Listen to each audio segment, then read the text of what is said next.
Welcome to the Week 7 Los Angeles City Section football video. Connor Morissette and Alex Scar. Alex, league play started this past week, and the big theme of the week, blowouts. Yep. Just about every team had a big win. Yeah, I think our top five, 4 out of our top 5 teams shut the team out that they played. So as you mentioned, blowouts, up and down. And when league play starts, when teams kind of separate themselves from the rest of these teams in their leagues, you're going to see that. That's going to happen. Don't know if we expected 4 out of our top 5 teams to go out and shut their other teams out, but hey, that's kind of what happens. Yeah, and let's get into a little bit of a playoff projection as we like to do at the beginning. So I think right now, Alex, there are 7 teams that, barring a disaster, I think they're going to make the open division. And those 7 teams are Narbonne, San Fernando, Venice, Birmingham, Garfield, Carson, and Eagle Rock. Those are our top 7. Cal Preps has it a little bit differently, but it has those same 7 teams in its top 7, just different seeds. So if it's a real projection, look at them, but we have it a little bit different. But I think at the end of the day, what really matters is we agree with those 7 teams, and I see those 7 teams making it. To you? Yeah, I think so. We were talking off camera. It's going to be the fight for number 8. That's basically what it's going to be. 1 through 7, I don't want to say locked up because there's still league play and teams can still lose and stub their toe. But for now, looks like 1 through 7, that's going to kind of be where it's going to be. The biggest difference between us and Cal Preps, they've got Venice at 7. We have them at 3. We're going to get to it in a little bit. But Venice has kind of been one of our big top 5 teams. Cal Preps, looking at that strength of schedule and the league play, they're not weighing it as strongly. Frankly, I think Venice deserves to be a little higher. But Venice, for their part right now in Cal Preps, it's a little precipitous. You know, they kind of have some of these tough teams who are filling in that 8, 9, 10 spot. So Venice, they might need to watch out a little bit. But for us right here, 1 through 7, we got the same teams. And I think they've all kind of deserved to be where they are. Cal Preps also has Carson at 3. We have them at 6. We'll get into our top 10 in a little bit. Here is the Cal Preps top 8. So if the season ended today, this would be the open division. Narbonne 1, San Fernando 2, Carson 3, Garfield 4, Eagle Rock 5, Birmingham 6, Venice 7, and Palisades at 8. If it ended and we were in charge, we would have Westchester there, but obviously those teams are going to play each other, and Alex, you'll be there on Friday, so it's kind of like a playing game if seeding, as far as seedings are concerned. But you mentioned it, Alex. The fight right now is for that 8th team, the right to play Narbonne in the first round. Probably what a lot of the teams, right to lose. Yeah, what people don't want. And that race is between Westchester, Palisades, Reseda, San Pedro, Dorsey, and Fairfax. We don't really think Dorsey or Reseda has a chance, but we've seen crazier things happen. So those teams are in a fight for 8. And I'm sure they all don't want 8 for obvious reasons. Yeah, it's like the privilege to just go and get your head bashed in. We saw Narbonne smoke banning 50-0. They've kind of rolled through these last couple of opponents. But looking at that 8 spot, I think the Western League has the best shot at getting into number 8. We've seen Venice, as we mentioned. Venice is sitting at 7 in Cal Preps with Palisades at 8. Westchester just missing out. But I think 2 of those 3 teams are guaranteed to make it. It's just a matter of what 2 teams end up shaking out and kind of filling in that final 8 spot. Venice and Westchester, and then Palisades Westchester. Those are 2 huge games here in the Western League that we're going to see in the month of October. Really going to kind of give us an idea who makes it in that open division. I can't wait to see it. And remember last year I made a big stink about San Fernando missing out in the open division. I thought they were better than San Pedro. I thought they were better than Banning, but they were the 1 seed in Division 1, and they ended up getting a state ring, or not a state ring, a city ring, excuse me. And then missed out on the state bowl game, which a lot of them felt like they deserved. Yes, but I think they rather would have the city title than lose to Narbonne in the first round of the open. And also miss out on any kind of bowl game as well. Yeah, for state. So it's interesting what happens when you introduce this open division, because if you're the 8th best team in the city, yes, you have the chance to make the state playoffs, but you have to play Narbonne, and it's just not going to happen. Whereas if you're the 9th best team, you'll be the favorite in Division 1. You won't have a chance to play in a state bowl game, but you'll have a great shot at a city championship, and that's the better scenario by a mile because you avoid Narbonne, but it still holds you back a little bit. So it's kind of here and there, and you can argue it a little bit, but I think at the end of the day, being the overall number 1 seed in Division 1 is just much better than that 8 spot in D or in the open. Yeah, I mean, regardless of what some people will say, well, you were the 9th best team in LA City. I think San Fernando heard that a lot. Still, they had to go out and beat some of these teams. They ended up beating Dorsey, who we thought might be an open division team. Yeah, so I think at the end of the day, you want a ring, and you want to have a chance to kind of storm through playoffs and make some noise. If you're the 8th seed in the open, like you mentioned, you're playing Narbonne week 1. Good luck, man. That's going to be really tough. You don't want to write it off as a loss, but chances are you're just not going to be competitive in that game because, as we see, Narbonne talent level is just way higher. So sorry to cut you off, Alex. One other quick point. Venice at 7 right now. They'd probably rather be 7 than 4 or 5 because if they win that first game, then they'll have to play Narbonne in the second game. So you really don't want to be 4 or 5 either. Yeah, it's almost like you can't avoid Narbonne. If you get all the way to the Open Division Championship, that's the best you can do to avoid them. They're going to play them anyway and then probably lose. So, yeah, Narbonne's kind of the big, ugly uncle in this whole division, and they're going to be really tough to beat. But for our purposes, it looks like a lot of these teams are kind of locking up their seeds in the Open Division. Division 1 is going to be a lot more fun just because we don't know who's going to win. I think our predictions are going to be a little bit different. If you filled out an Open Division playoff prediction bracket right now, you'd have Narbonne going all the way and then maybe playing in a state bowl game. So for our purposes here, Open will be fun, but I think Division 1 will be where the real fun starts. Yeah, the big winners will be the 2, 3, 6, 7 seeds.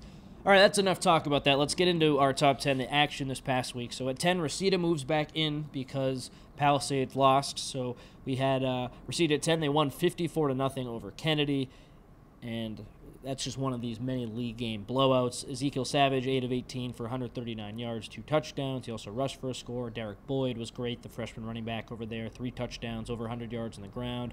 And then Mario Martinez and Janelle Rhodes had great days at receiver. Reseda, I think they've boxed themselves out of the Open Division, but that might not be such a bad thing as we discussed. Well, we just mentioned San Fernando missed out on that division, that Open Division, but they got a chance to play for that D1 title, ended up winning a ring. I think Reseda is going to be in a very, very similar position this year. They're going to miss Open Division. They had a shot. If you went out and you beat San Fernando, you stayed undefeated, you were going to be one of those teams that were right on the periphery of Open Division, but that didn't exactly go as planned. They're 6-1. As you mentioned, 54-0 over Kennedy. I think it's going to be very, very similar as they play some of these other teams, Panorama, Van Nuys, and that Valley Mission League.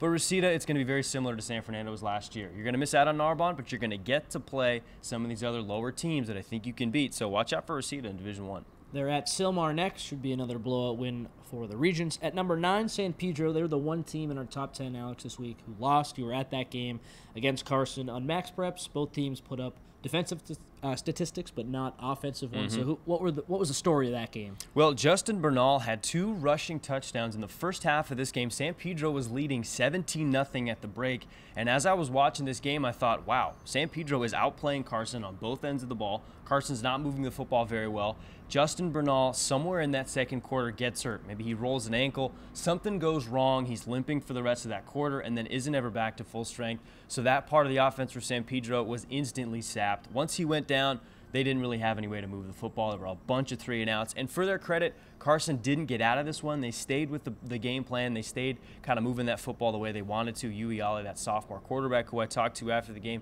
he just kind of got that composure in the second half. It was slow going at first, but he found a couple of receivers over the middle for some touchdowns. Ja'Cory Moe was huge on the offensive end, had a rushing score, was also one of the leading tacklers there. So for Carson, the game plan, they stuck with it. It worked. But if San Pedro, if Justin Bernal didn't roll that ankle, if they were able to kind of keep rolling as it looked like they would, San Pedro could have beaten them by a couple of touchdowns. So for San Pedro, they're moving up because we thought they were a really good team and they showed that they could have beaten Carson. Just kind of a tough break for the Pirates. And we'll get to Carson in a little bit, but remember, they were 2 in Cal Preps. They're now 3. We had them 3 last week. They've dropped down to 6. I think we needed to see a better performance from them to kind of warrant that top 5 spot. Right. They're sneak peek. They're at number 6 in our rankings. I think there's a reason they dropped down even though they won. They got a little bit lucky with that injury to Bernal at San Pedro, the quarterback, because if he stays in, San Pedro probably wins that game. Yeah, I think so. Not overly impressed with Carson, and I don't want to throw them under the bus, but I think Cal Preps, because of their strength of schedule, has them overrated a little bit. Just a little bit. It's also because this is an offensive, not anemic offense, but a team that has struggled to move the football. Yes, defensively, they're very, very good. I mean, they held Los Alamitos to a low point total, which we were kind of surprised by, and some of these other teams are going to kind of continue to just control the line of scrimmage, but overrated teams, it's because of the strength of schedule. Generally, that's why they're overrated. We saw Birmingham kind of get some of the bumps, and now they're back down because of some losses. But it's the strength of schedule that's going to kind of put you in that top 5. Carson at 3 right now. As you mentioned, we kind of needed to see a little bit more out of them to kind of give us that feeling that, yes, this is where they belong. They belong at 3. They belong at 4. We weren't quite sure how that game was going to turn out. Turns out it was very close, closer than we thought. And I'm interested to see how it kind of gets into Open. I don't know if they'll win that first game, lose, or whatnot, but it's going to be very interesting. At 8, Alex, we have Westchester, and I understand the argument from Palisades. We are number 8 in Cal Preps. We've had a tougher schedule. Westchester, they haven't really had too much of a test yet, and they're going to play Palisades this Friday, so that will be their first one. I think the winner of that game will have kind of be the leader in the clubhouse for that 8 spot in Open Division. But they played University. They won 48-14. Again, defensively, you don't like to see them giving up 14 to University, a team that's not very good. Jillian Carter, 12 of 22, 191 yards, 2 touchdowns. He also rushed for 2 other touchdowns. Jacoby Sims, 2 rushing TDs. And then King Jefferson had 10 tackles for Westchester, and Jules Brown had a pick. So there's stuff in the stat sheet for sure. But there are some issues when you look at the score lines and just the strength of schedule. We'll see how they fare against Palisades. That should be a good one. Yeah, they're also giving up points that I didn't expect that they would. They gave up a couple of touchdowns to View Park. They've given up 2 touchdowns here to University.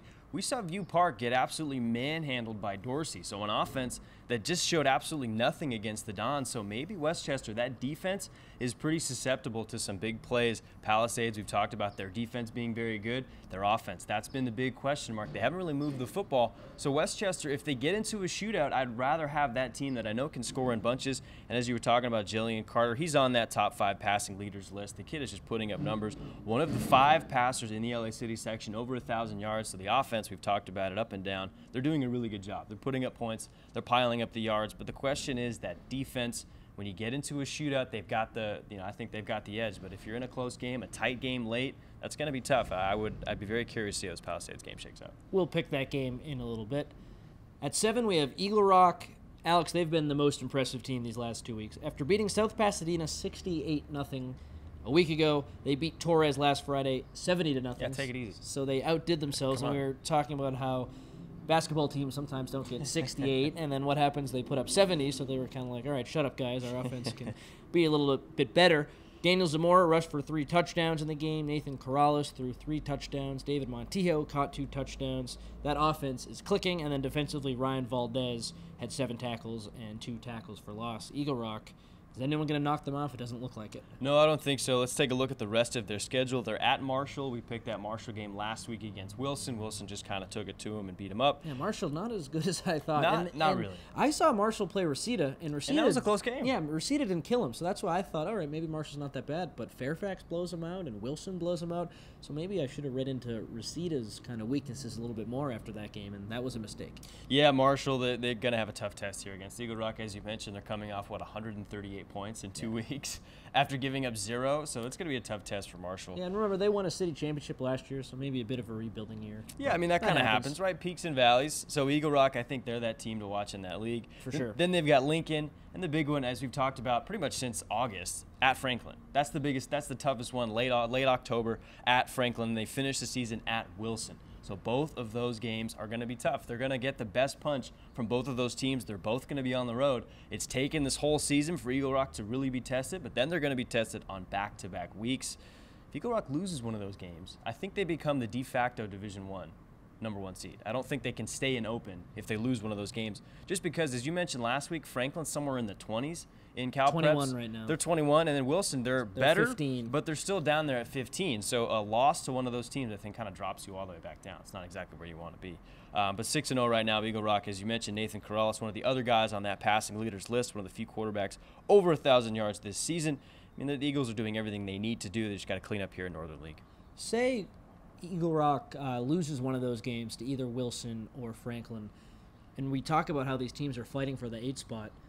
Maybe we see a Franklin or a Wilson sneak into that top 8. I don't think so, but if one of those teams wins out the way everyone's fighting for 8, we could see that. But you're right, Alex. They drop a game, probably won't be in the Open Division, but who's picking them to drop a game right now? They are destroying everyone, and I expect them to win out. I know last year they lost to Cleveland in the Division II semifinals, and that was a bit of a surprise. I think they're still angry from that loss. They want to prove they belong in D1. I think they run the table, and we will see them in the Open Division. So at 6, Carson, we touched on them a little bit earlier.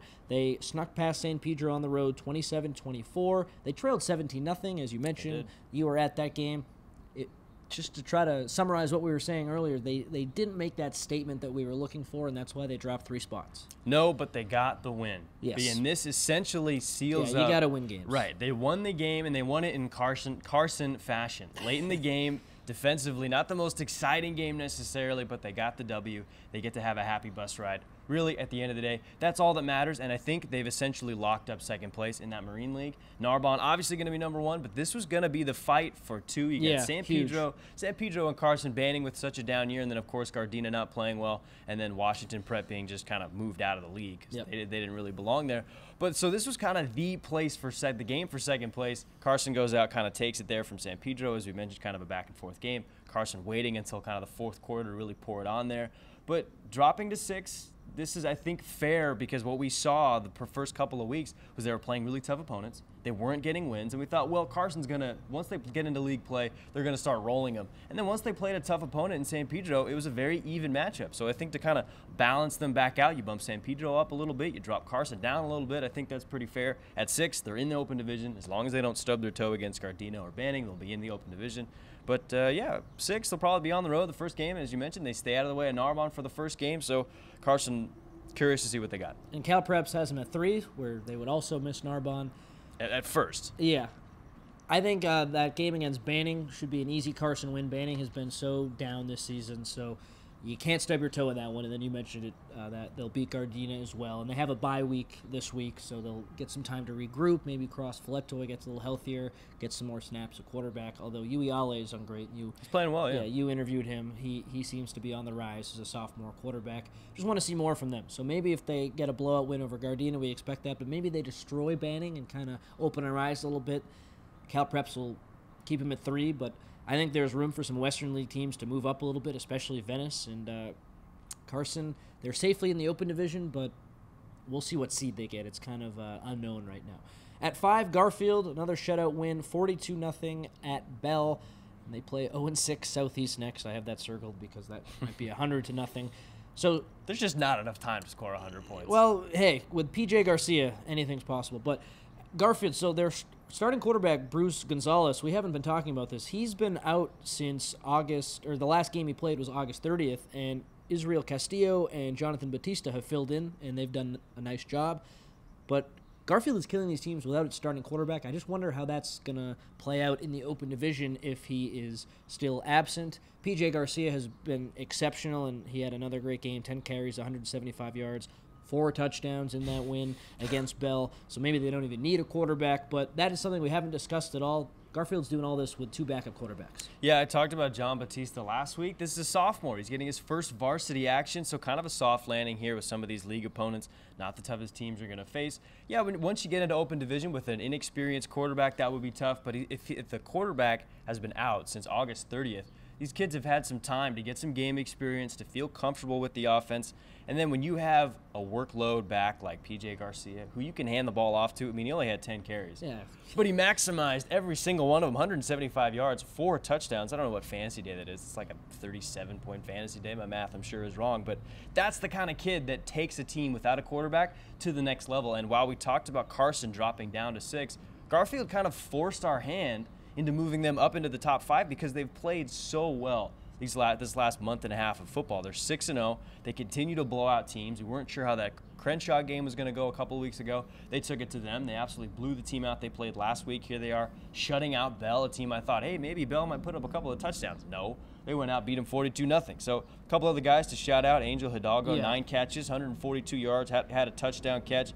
They got Southeast, a blowout, might be a bloodbath. At Southgate, probably going to be another, not a close game. Might not be the same blowout as Southeast, but probably a blowout. Southgate's fallen off. We thought that win against Banning was impressive, but both those Turns teams out Banning's been tough. Very good. So at Southgate, that might be kind of a tough game for Southgate. Huntington Park might be a bloodbath. And then Roosevelt. I keep saying it because it's the rivalry game, and I don't know. Things happen in rivalry games. Guys get chippy. Maybe a guy gets ejected. You never know, but they should go undefeated.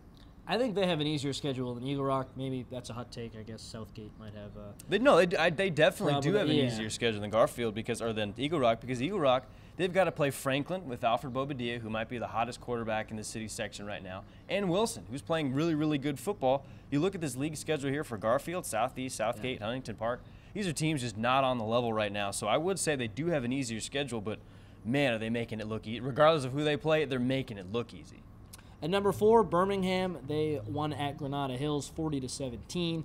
Jason Artiga was very efficient in this game. 18 of 22, 264 yards, threw for a touchdown, also had a rushing TD. And DJ Banks, he played. The running back, only got 1 carry, but he made the most of it. 64 yards and a touchdown. So I don't really know what that means for his health.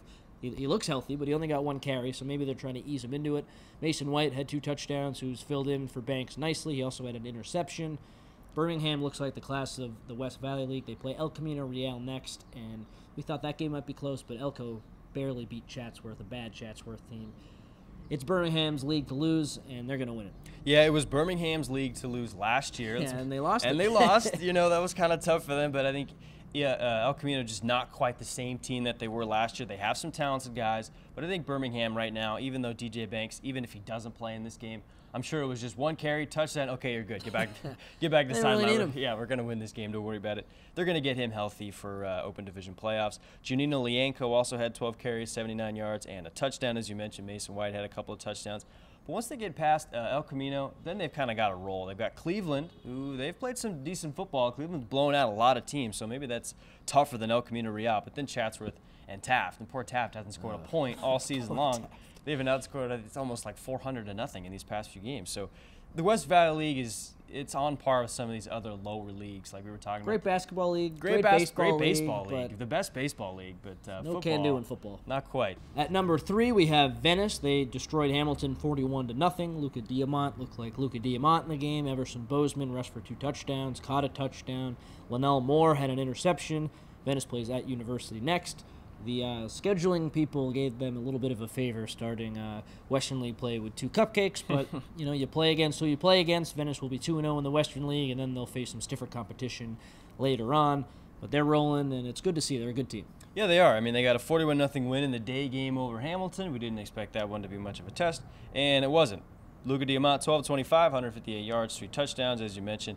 Chad Johnson Jr., Makai Cope, Everson Bozeman all caught a ball for a touchdown. Bozeman also had 2 touchdowns on the ground, so that kid's kind of coming alive here once Western League has started. He's kind of one of the smaller running backs, kind of in the Darren Sproles mold, a fast guy, kind of a scat back, throw him in the flat, let him make a man miss. He's a good piece to have in an aerial offense like that, because if you move the ball down the field, there's just going to be more space in the flat, so Bozeman doing a nice job being a complimentary piece there for the Gondos.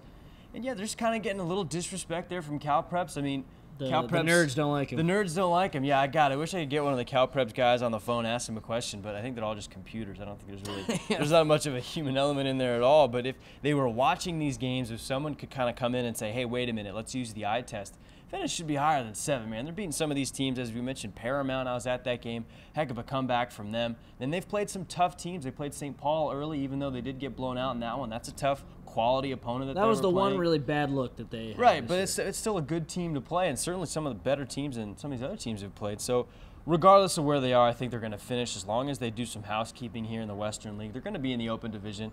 At 2, we have San Fernando. Big 42-0 win for them on the road against Canoga Park. Andrew Frias, their starting quarterback, was out, but Adrian Lopez filled in and played really well. But the story of this game, Alex, it's the running backs, as it is every week for San Fernando. Kyle Bryant, 15 carries, 253 yards, and 3 touchdowns. Nehemiah Thompson had over 100 yards and 3 scores as well. When those guys are on, San Fernando's on. Oh, yeah, man. It was the Thunder and Lightning show like it is almost every week since both these guys have gotten healthy and ready to play. Kyle Bryant, 15 carries, as mentioned, 253 yards, 3 touchdowns. Nehemiah Thompson, 158 yards on the ground and 3 touchdowns. So that's a total offense right there. That accounts for 42 points. And they also pretty much played in that Canoga Park backfield all day long. 15 team tackles for loss. Daniel Silva and Javontrell Turner had 3 tackles for loss each. They get Kennedy this week, then they go to Van Nuys. They play Sylmar, kind of an ugly rivalry game. It's going to be one of those big city games. And then they finish the season at Panorama. I don't think they give up a touchdown the rest of the way. Maybe Sylmar comes and scores a couple of times, and those fans get to have something to cheer about. But for the rest of these, man, pick a different Friday night activity. San Fernando's not going to give you much fun to watch. Yeah, I agree. They're going to roll.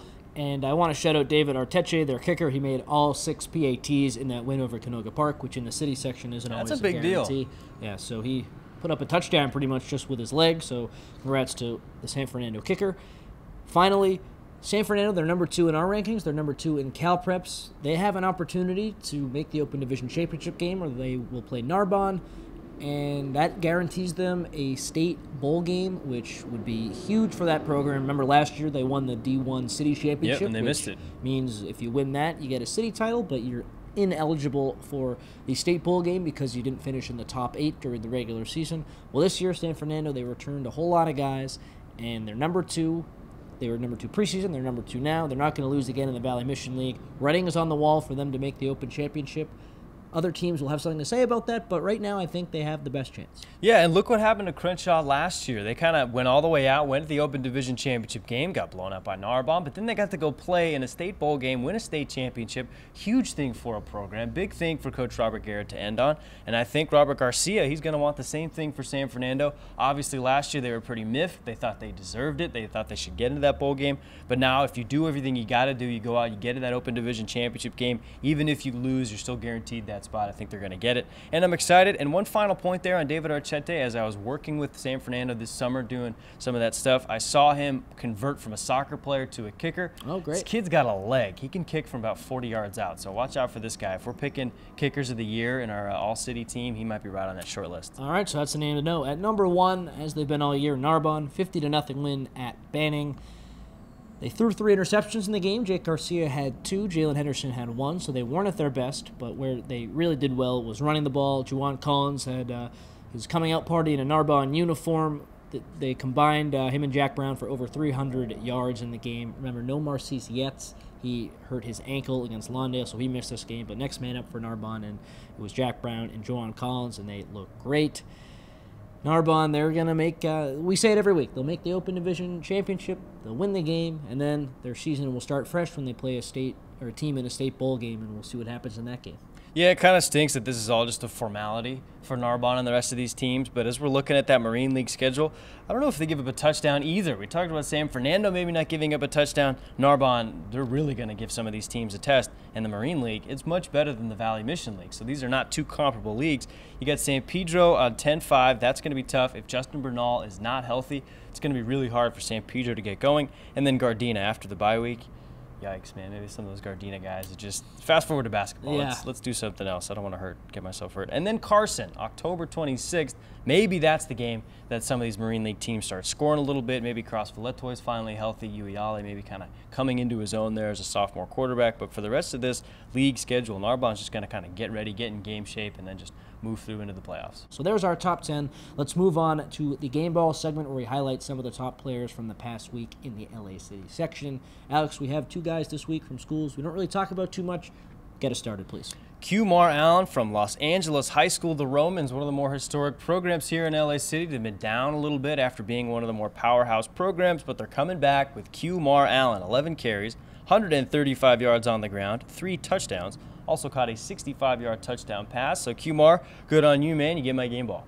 I have from the Santee backfield, Joseph Todd, 27 carries, 346 yards, 3 touchdowns, and a 36-25 win over Jefferson.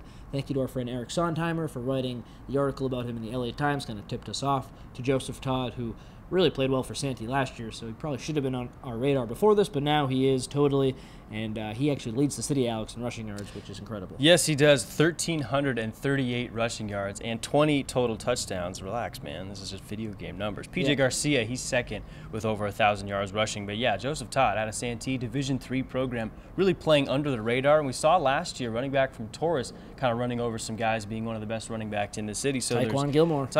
So there's clearly guys that you can kind of make some noise in that lower division, and shout out to Todd. Yeah, and Taekwon Gilmore played so well that he ended up getting a scholarship to Eastern Washington, so we'll see what's in store for Joseph Todd. I'm sure these numbers are catching someone's attention. Let's pick some games in Division II. It's the game of the season, or the regular season, I should say.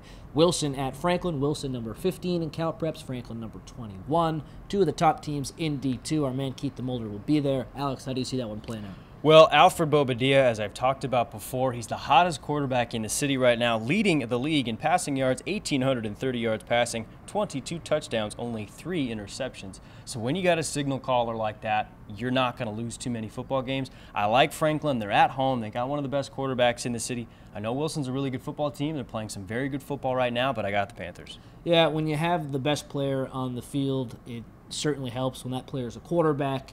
It makes a world's difference, so I have Franklin as well.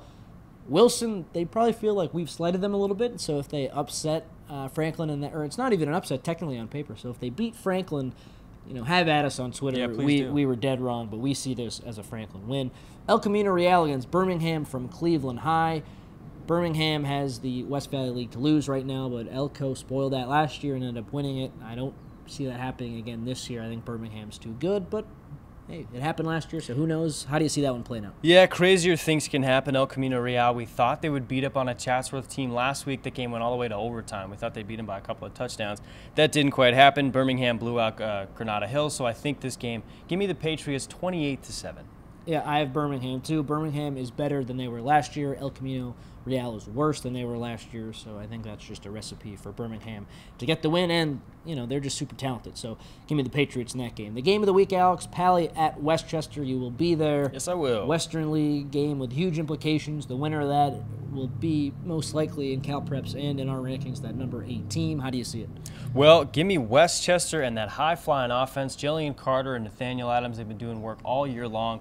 I think Carter's going to have 150 yards through the air, probably another 150 on the ground. I know Palisades, that offense has been kind of shaky, but it's been about their defense. But they kind of got punched up a little bit against Fairfax and Scott Harris last week. They lost the game we thought they would win. So give me the comments. I think this one's going to be kind of close, but I'll take Westchester 45-28. And on that note, as we were talking about Wilson Franklin, if you're a Wilson fan, you win, tweet at us. We'll all be at that game. So, Pally, if you guys see me, come after me. Let me know what I did wrong. I have Westchester in that game as well, and you mentioned it, Alex. I know a lot of Pally people watch this video, but Westchester's offense, it's really good, and they haven't had a test like Palisades' defense will provide, but I'm the most confident out of any unit in this game in Westchester's offense. I think they're going to be able to put up some points. I like them 35-28 over Pally. Because remember, Westchester allows some points. So I think Pally, that offense, will have a bit of a coming out party, but I'm not sure it'll be enough. Westchester's at home. They know the stakes in this game. I like Westchester in this one. And, it's going to be another tight one. We'll see what happens, but comments.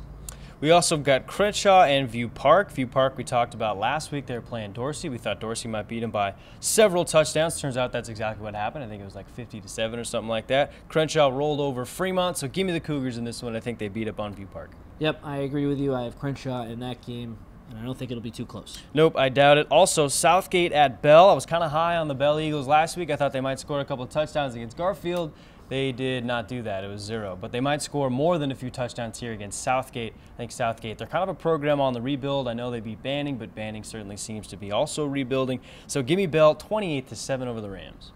Sticking with Bell, no. I like Southgate in that game. I don't know how you can trust yourself after last week. But I'm just going with my gut. All right, give me the Rams of Southgate. And finally, in Division 3, Santee at Manual Arts, Friday afternoon at 2:30. Two of the top teams in Division 3.